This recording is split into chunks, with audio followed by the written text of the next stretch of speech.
the countdown. Thanks, Sarah. Hey. So we are live now. We are live on Facebook. We want to thank everybody for joining us. I thought you were doing the Periscope. Go ahead, love. Tonight's show is going to be about God is the plan and not the backup plan. Got it. And a lot of people are wondering where and why did we come up with this topic? Or why did we come up with any topic? Hey, but we're going to get into why we came up with this topic. You want to go ahead and explain why? Nope. You told me you got it. Periscope, you just told me to fall back, so I'm falling back. But as your head, I am directing you You see these men to in your tell life? Periscope why we have this topic. You can listen to your husband or not. Really? I'm listening to you ain't God. So, Why you gotta God be me is and not... God, though? Because when I submit No, to you, I God, submit to God. God is in me. You're right. But when I submit to you, I submit to God. All Hey, right, so- Abria. So tonight we're talking about God is not the backup plan. He is the plan. He is the plan. And so, man, God had really been kind of dealing with me and hubby just on treating him like a backup plan on some different things. But we realize in marriage, a lot of times we treat God like a backup plan. Well, not even in marriage. Just say in your life, period. In life, yeah. Let's just say if you're single. Yeah. Let's just say if you're dating. Let's Yeah. just say if you When you're a believer. when you're a believer. That's just it. 95% of the time we like to treat God. I didn't mean to cut you off, but No. a lot of times we like to treat God like a backup plan. And what do you mean when we say treat God like a backup plan? A lot of times we have God give us a vision. And what happens is Hey, Stephanie. we go off and we start to do what we want to do Yeah. in our own world. Yeah. And then when things don't work out, guess who we go to? God. God. And so that's what we're going to be talking about in your marriage. Yeah. Not treating God like a backup plan, Hey, but treating Stephanie. God as if he is the plan, because Yeah. he is the creator of all things. He is the author and the finisher of our faith. Yeah. And you can't now just come in and start wanting to take credit Yeah. for the book of your life. Yeah. And so, hey, Periscope, hey, Facebook Live. Guys, as you're jumping on Facebook Live, just let us know you're in there. Tell us, hey, send some hearts, some likes, and something our way. If you're on Periscope, keep the hearts going. They keep us motivated and connected with you guys. And so just keep those going for us. But we are talking about God being the plan and not the backup plan. And so what I wanted to say is me and Ronald have been getting a lot of inboxes over the last few weeks just on a lot of the different topics that we have been teaching on, and people have been sharing with us, and we appreciate you guys sharing with us and asking for some feedback and some advice. And so we've found some themes amongst all the marriages that we've been kind of speaking with different couples about. And what we have found is that God has been treated as the backup plan and not the plan. And that's really why we decided to come on here and talk about God being the plan and not the backup plan. So we're going to start with how we treat God as the backup plan. We're going to go ahead and just touch a lot of different topics that we know to be true in marriage, a lot of different things that people have brought to us that are clear across for a lot of different marriages, and just kind of touch on those things. And so, guys, also, if you're on Periscope, if you can share it on Facebook, share it on Twitter, share it amongst your people so they can come in and get this food. We're going to be on and off on time tonight as we got some things to get done. So, And not only that, we have the game coming on the tonight. game, guys. He's going to stop God's work for the game. No, I'm not But okay. actually, but I guess that's Christ-like. But okay, so the first thing is, look, guys, stop treating God like the backup plan. Your phone charger. Now, that is interesting. And what do you mean when we say you're treating God like your phone charger? A lot of times when you go throughout the day and you're on your phone and you're using your phone and your phone started to get weak, the first thing you look for is your what? Your charger. And your charger give your phone what? Power.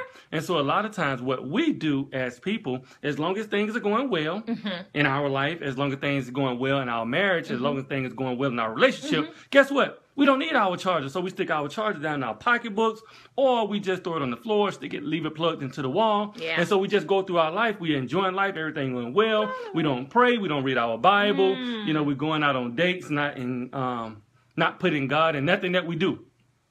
Yeah. Now, here's the problem. When your life get to that point where it get into the yellow mark, you know, on the iPhone, they get yellow. Yeah. Or it get red. Red signifies that something is wrong.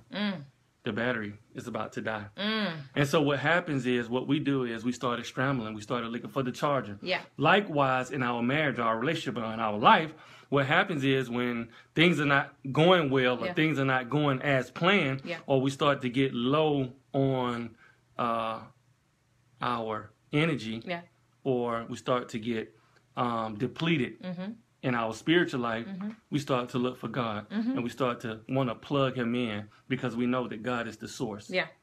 And so, likewise, in our marriage, when trouble start to happen and things start to go wrong, the first thing we look for is God, like, God. come fix him. He's tripping. Come fix him, or come fix her. Him. We don't need him and him. And so that's what we Yes. start to look for. We start to look to God to refuel our marriage. Yeah. But don't let your battery go low. Yeah. And that's the reason for going to conference. Yeah. That's the reason of going to married coaches like us. Yeah. You know, book us. Yeah. It don't have to be nothing wrong. You can just book us for a 1-hour session. Yeah. Just to be able to see where you Hey, guys cutie at pie. in your relationship, to see where you guys are at. Yeah. Are you going on dates? Yeah. Are you depositing positive things into your marriage? Yeah. Or into your relationship? Yeah. Or your fiance? Yeah. And so those are the things that we're looking at when we're talking about treating God as the plan and not the backup plan. Yeah, and like Ronald said, so we said don't treat God like your phone charger, guys. Don't just plug into God when your life becomes weak, when things in your life, when you get to a low point in your life. That is not what God is for. And so a lot of times in marriages, we treat God as the backup plan, and God is the plan in our marriage. He's the foundation. And so if you include God in your marriage daily, then you're not getting as frustrated when things happen in marriage, when normal things happen. And so when you start to face issues in marriage, you're not falling apart, you know. And a lot of times when you use him as a phone charger and only plugging in when you get weak, we all know when we go to charge our phone, it takes time to get back, you know, to that sort. It takes time for us to get back that power that we want. It takes time to get back to 100%. And so when you're treating God like a phone charger and waiting on him to come in and move in your marriage, it's going to take time for him to move. But when you include him daily, all the time, constantly in your marriage, and you keep him at 100% in your marriage, then God moves all the time in your marriage. So that's what we're talking about when we're talking about God is not the backup plan. He is the plan. And so you can't treat God like your phone charger. You got to include him in your life at all times. You got to be plugged up, connected, switched on, engaged with, pulling from the power source. And that is God in your marriage. He keeps us all in check. He keeps us all connected. So don't treat God like your phone charger. He is the power source. Plug up, be at 100% with him all the time by involving him in your marriage and in your life. I mean, you always want to stay connected to the power source. Yeah. Because if you're not connected to the power source, when you're going out through life, you're losing power. Yeah. And so you always want to stay plugged in, stay tuned in, stay connected. Yeah. And so. Yeah. That's it. That's it. Seconds. Look. So we for some people just joining us on Periscope and on Facebook Live, we're talking about God is not the backup plan. He is the plan. And he gave us this from a lot of behind the scenes counseling and coaching we have been doing lately. And so we just pulled together some different trends that we noticed that we got to talk about in marriage, and we got to have a real dim. If you're not connected, your lights are dim. Yeah. And so, absolutely. And so we're just talking about some things that we noticed, some trends from talking to people, and we want to talk about it. So another thing we noticed, and this goes back to God is not the plan. I mean, God is not the backup plan. He is the plan. Look, stop expecting God to answer your prayers only favorably to you.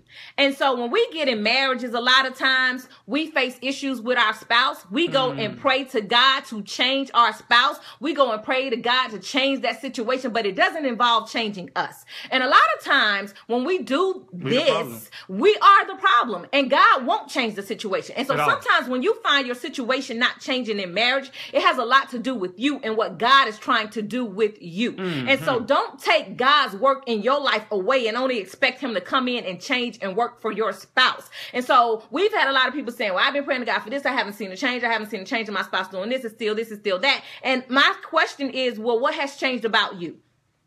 And a lot of times we don't get anything. And it's like, well, nothing really. I've been asking to change about them. But no, when God comes in and changes a situation in your marriage, he's going to change the both of you. He's going to change the person that's probably 80% of the problem, but he's also going to change your 20% that contributed to it. Right. Never in marriage is an issue just 100% ownership to the other spouse. This is a partnership. We are one, and we all come to the table and bring certain things to the table that affect the union. And so when God comes in and you find your prayers not being answered, that means that you're not looking at the answer. And the answer may be you. The answer may be God pruning you, changing you, making you better, because it may be something that you're contributing that's causing that whole situation to keep coming, for that cycle to keep coming around in your marriage. And so we got to be careful. And let me put some scripture on it for you guys. It says in James 4:3, you ask and do not receive because you ask wrongly to spend it on your own passions. And so what that simply means is we ask God for what we want, how we want it, to do what we want to do with it. And so we ask God to fix our marriage, because we want to feel like we're right in the situation. We want to feel justified in the situation. We want the blame to go to our spouse. And when you do things like that, God doesn't answer the prayers the way you want them answered. God answers the prayers to correct you and to correct the behavior. And so that's another thing. When you're treating God as the plan, his plan is going to work even when you don't understand it. Even when the prayer doesn't get answered, it's probably getting answered through you, through God correcting and fixing you. He's so lame, guys. No, I just wait for my time to get in. But no, go ahead, love. A lot of times we are very selfish. We try to act like we're not selfish, but we're very selfish in our prayers. And I'm going to tell you how you're selfish in your prayer. If you ever just take the time out, record yourself when you pray. And you'll hear the selfishness in your prayers. Because a lot of times your prayer goes a little something like this. Dear God, I want to pray for my family. I want to pray for my kids. No, it's not just all about your family. You got to be praying about God others. kind of convicted me then, y'all. That's who I was talking to. Oh, you were just talking. No, I just saying.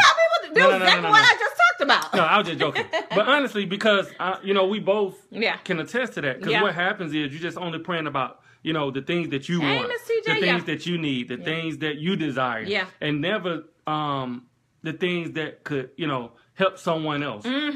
Help me to be a blessing to my spouse. Not just bless me so I can be blessed. But bless me so I can be a blessing to somebody else. Bless me so I can be a blessing to my family. I have a thing that I do every month. But corporately, me and my wife, we do it together. But I do something outside. A lot of times when I go either to restaurants or if I go to the grocery store, we always like to pay it forward. That's one of the things that we do. And a lot of times when we go out to eat, what we like to do is sometimes we'll leave a tip matching what we have spent in a restaurant. And so that's just another way to be a blessing to someone else. You don't have to do it. But, just being a blessing to someone else. So a lot of times when we pray, we got to learn how not to be selfish in our prayers. And not just to be praying for our own benefit, but for the benefits of others. And when you're in a marriage, learn how to pray for yourself in the sense of you could be a blessing to, help me to fix what's wrong with me so I can be a better husband to my wife. I can be a better father to my kids. I can be a better son to my mother. I can be a better son to my father. I can be a better uncle to my nieces. Or whatever the case may be. Pray to be blessed for others. Because it's not about you at the end of the day. And I think the thing... Yes, Miss TJ. What's that? She said she need to be our server when we be out blessing like that. I know, right? It sometimes, it's a commitment that we have made, and it hurts sometimes. It does. But it also is a blessing when, I can recall one time, I'm going to share this when we're going to get back to the subject. I can recall one time we went out to eat, and we blessed the lady with about $60. And she was just in tears because she was like, your thing wasn't nothing but $60. And we gave her $120 and told her to keep the change. But anyway, going back to the point. We were talking about when your prayers are only for you. When your prayers are only for you. So now we're going to the third point. The third point. What is the third point? If God is not in your life and marriage, the person... I said that wrong, guys. No, I said it wrong. If God is in your marriage and in your life, you will not be the same person that you are when you start out in a marriage and when you journey through marriage and when you at the end of your marriage. You should see growth. You should see change. If you do not want to change, do not, I repeat, do not get married. No, that's just simple. And that goes with even being in a church. If you're at a church for the first year going into that second year, if you don't see a change, it's something wrong. Yeah. Likewise, going into a relationship with someone, if that person don't change, or you don't see any change, or you don't see any value being put forward towards you or that person, something is wrong. Yeah.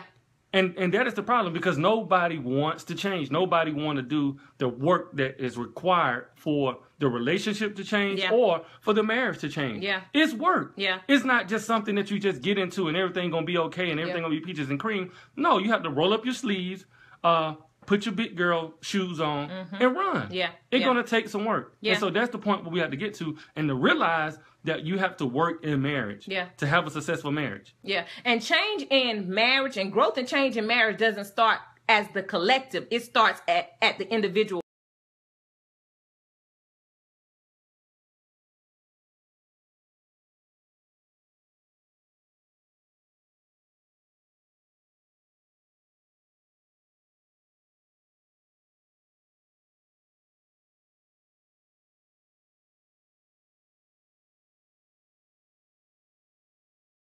So what we're saying is, guys, that God will work on you individually.